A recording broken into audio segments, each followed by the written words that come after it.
Assalamualaikum warahmatullahi wabarakatuh. Jumpa lagi bersama Gen Bincang, Genbi Bincang-Bincang.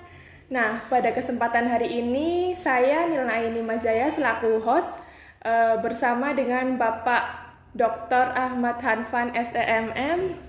Beliau sangat luar biasa sekali selaku Wakil Rektor 3 nggih Pak di UPS Tegal. Nggih. Nah, di sini kita akan bertemakan tentang pendidikan kontemporer, Pak. Nah, langsung saja ya, Pak. Boleh. Bagaimana kabar Bapak hari ini? Alhamdulillah Sehat ya, Pak. Padat sehat. banget ya, Pak. Iya, padat Nggih, banget. hari Tapi ini padat. Demi adik-adik Genbi, saya Nggih. usahakan untuk bisa hadir. Nggih. Nah, langsung aja ya, Pak. Mulai silakan. pertanyaan tentang pendidikan kontemporer. Nah, Baik. saya mau tanya, apa sih, Pak, itu pendidikan kontemporer? Baik. Jadi kalau definisinya kontemporer sendiri kan masa kini ya. Present atau sekarang. Jadi pendidikan kontemporer ya pendidikan masa kini yang ada sekarang ini gitu. Jadi seperti itu. Iya. Terus Saat ini berarti pandemi ya Pak, Ya. daring ya Pak. Di kampus blended bisa daring, Ya, offline, online gitu ya Pak. Kemudian reformasi pendidikan seperti apa yang telah dilakukan dan masih berlanjut hingga saat sekarang Pak? ya. Jadi salah satu daripada pendidikan kontemporer ini kan kaitannya dengan revolusi industri 4.0 ya. Jadi kalau kita simak sejarahnya ke belakang itu kan revolusi industri mulai dari revolusi industri pertama ya, itu sekitar pada akhir abad ke-18. Kemudian itu ditandai dengan adanya penemuan mesin-mesin tenun misalkan seperti itu. Kemudian revolusi industri kedua itu sekitar tahun 40-an ya. Jadi kemudian revolusi industri ketiga itu pada tahun 70-an 80-an. Nah, kemudian revolusi industri yang keempat ya 4.0 ini tahun 2018 ke sini ya. Jadi kaitannya dengan hal tersebut, maka ya kita memang dalam hal ini kalau menyimak atau mengikuti revolusi industri kaitannya dengan masa kini ya kontemporer ya. Jadi berarti kan kita pendidikan kontemporer diselaraskan dengan revolusi industri 4.0 yang di situ ciri-ciri daripada revolusi industri 4.0 adalah berbasis digitalisasi atau berbasis pada internet kan seperti Betul. itu. Nah, dengan demikian maka pendidikan kontemporer atau pendidikan sekarang ya harus mengikuti seperti itu gitu. Ya. Nah, berkaca pada era 4.0 nih Pak, kan banyak pekerjaan manusia yang tergantikan oleh mesin atau teknologi informasi baru ya Pak. Nah, untuk pendidikan kontemporer sendiri, apakah mengalami perubahan arah tujuan pendidikan atau tidak Pak? Ya, kalau arah tujuan pendidikan kan sebenarnya kan dari dulu sama, mencerdaskan kehidupan bangsa. Betul. Ya kan itu. Tetapi mungkin perkembangan zamannya itu yang harus kita ikuti. Artinya kita tidak bisa menyamakan sistem pendidikan pada revolusi industri revolusi industri 3 yang ketiga misalkan dengan revolusi industri yang sekarang. Tidak bisa. Karena apa? Karena revolusi industri 4.0 itu kan kaitannya dengan atau berbasis digitalisasi, berbasis internet. Tentunya kita juga harus mengikuti itu. Nah, yang tadi adik sampaikan misalkan sistem blended ya. Jadi blended itu kan online, sistem offline ya Pak.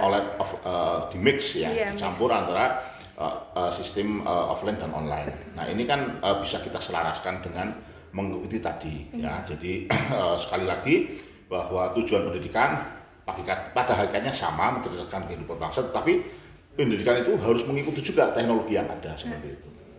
Nah, kalau pendidikan online maupun offline itu kan daring ya Pak. Ya. Nah, berarti upaya apa yang bisa dilakukan pendidik untuk bisa terus up to date Pak? Yang jelas baik dalam hal ini kita bicara pendidikan tinggi ya. Pak. Kita pendidikan tinggi berarti dalam hal ini adalah dosen dengan mahasiswa. Artinya apa? Artinya dosen dengan mahasiswa harus melek teknologi. ya kan? Saya masih ingat sebelum terjadinya pandemi COVID-19 ini ya, 1,5 tahun yang lalu ya, itu kita masih belajarnya konvensional ya, masih tatap muka. Tetapi dengan adanya pandemi COVID-19 ini kita kemudian memang kita juga harus mengikuti teknologi yang ada, sehingga kita melakukan tadi kuliah online yang selama ini jarang kita lakukan. Nah, tentunya baik mahasiswa dengan dosen harus juga yaitu tadi mengikuti perkembangan teknologi informasi ya, terutama dari internet ya. Contoh misalkan kita mahasiswa dan dosen harus bisa menggunakan misalkan aplikasi Google Classroom ya, kemudian Zoom ya, kemudian Team, dan lain sebagainya seperti itu harus bisa. Kalau tidak ya kita nanti kita nanti tidak bisa belajar kan kalau seperti itu ya kan.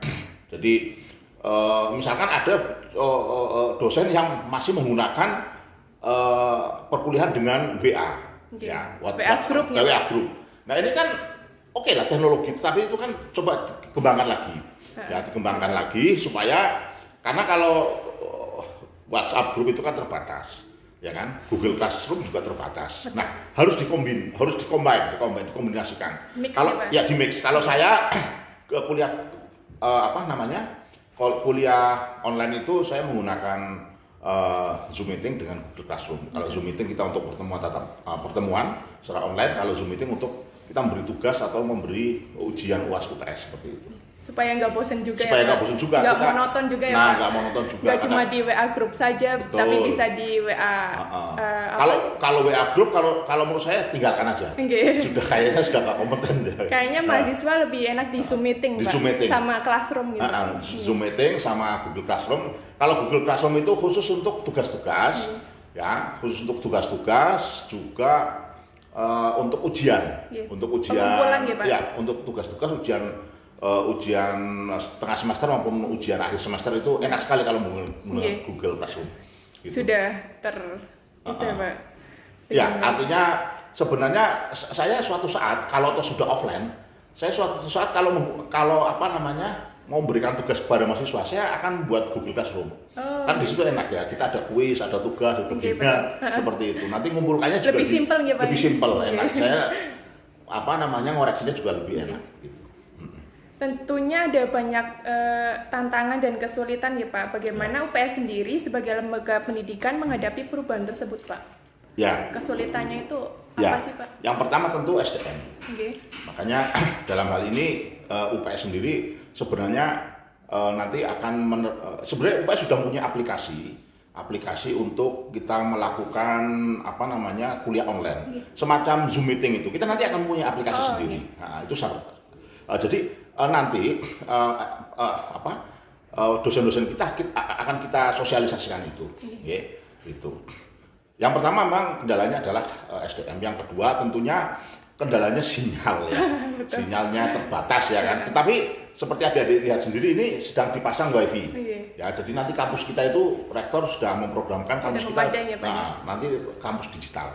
Sehingga nanti dimanapun adanya di lingkungan Universitas Pancasila Tegal ini nanti akan open WiFi seperti itu ya. Jadi mungkin itu saja Pak. Baik. Barangkali ada yang disampaikan untuk closing dari Bapak. Statement dari saya. Saya terima kasih untuk adik-adik Genbi ya. Saya bangga terhadap kalian. Selalulah berkarya, semangat untuk masa depan kalian. Nah, mungkin itu saja yang dijelaskan oleh Pak Hanfan ya Pak. Tentunya sangat menarik sekali infonya, luar biasa sekali. Banyak manfaat yang bisa kita ambil. Nah, jadi di pendidikan sekarang ini kan berarti di pandemi bisa blended ya Pak, baik online maupun offline ya Pak, masih terus berjalan sampai sekarang. Nah, terima kasih banyak buat Pak Hanfan sudah menyempatkan waktunya untuk hadir di podcast kali ini. Terima kasih. Wassalamualaikum warahmatullahi wabarakatuh. Waalaikumsalam warahmatullahi wabarakatuh.